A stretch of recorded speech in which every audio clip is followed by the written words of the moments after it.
ഇപ്പം കേട്ടതും ഞാനിങ്ങനെ മിണ്ടാതിരുന്നതും നമ്മുടെ അമ്പലത്തിൽ വെളുപ്പാങ്കാലത്തിടുന്ന നാരായണസ്തുതി കേട്ടതാണ് കേട്ടോ. എനിക്ക് ഭയങ്കര സന്തോഷമായിരുന്നേ അത് കേട്ടപ്പോൾ. കാരണം ഒരുപാട് നാളായേ അത് കേട്ടിട്ട്. ഇപ്പം സമയം 5 മണിയായിട്ടുണ്ട്. ഞായറാഴ്ചയാണ്. ഞങ്ങളിന്ന് തിരിച്ചു പോവാം. അമ്മ വെളുപ്പിനെ എഴുന്നേറ്റ് ഞങ്ങൾക്ക് കൊണ്ടുപോകാനുള്ള ചോറും ഒക്കെ പൊതിയായിട്ട് തന്നിട്ടുണ്ട് കേട്ടോ.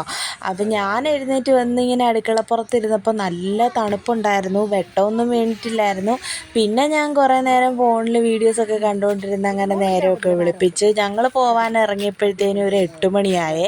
രാവിലെ 6 മണിക്ക് പോകണമെന്ന് തീരുമാനിച്ചു. 6:30, 7 മണി, 7:30 ഇങ്ങനെയൊക്കെ പോയി 8 മണിയായി കേട്ടോ വീട്ടിൽ നിന്ന് ഇറങ്ങിയപ്പോഴത്തേനും. ഇനി എപ്പോൾ ട്രിവാൻഡ്രത്തെത്തുമെന്ന് ഒരു പിടിയില്ല.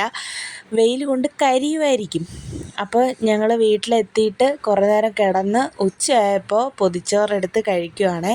നീലൂട്ടന് ആദ്യം കൊടുക്കാമെന്ന് വിചാരിച്ചു. നീലൂട്ടൻ്റെ പൊതിയിൽ മുട്ട പൊരിച്ചതും പയർ മെഴുക്കുവരട്ടിയും മാത്രമേ ഉള്ളായിരുന്നു. ചമ്മന്തി വെച്ചിട്ടില്ല കേട്ടോ. അവൻ എരിയായതുകൊണ്ട് കഴിക്കത്തില്ല ചമ്മന്തി വെച്ചാൽ. അപ്പോൾ അവൻ കഴിച്ചതിന് ശേഷം ഞാനും ചേട്ടായിയും കൂടെ കഴിക്കാനായിട്ട് പോകട്ടോ. ചേട്ടായി കുളിച്ചിട്ടൊക്കെ ഇപ്പോഴാണ് വന്നത്. അങ്ങനെ യാത്ര ചെയ്ത് വന്നതുകൊണ്ട് നല്ല നടുവേദനയും ക്ഷീണവും ഒക്കെ ഉണ്ടായിരുന്നു. വെയിൽ കൊണ്ട് വന്നതിൻ്റെ തലവേദനയും ഒക്കെ ഉണ്ടായിരുന്നു. വന്നിട്ട് കുളിച്ച് റെഡിയായിട്ടൊക്കെ ചോറ് കഴിക്കുക കേട്ടോ. 11 മണിയായപ്പോഴത്തേനും വീട്ടിലെത്തി. കഴിക്കുന്നത് ഉച്ചയ്ക്കാണേ. ഞങ്ങൾ വരുന്ന വഴി രാവിലെ കാപ്പി കടയിൽ കയറി കഴിച്ചിട്ടുണ്ടായിരുന്നു. അപ്പോൾ വന്നിട്ട് പിന്നെ കുറച്ച് ചീര നടിയിലും പരിപാടിയുമാണേ.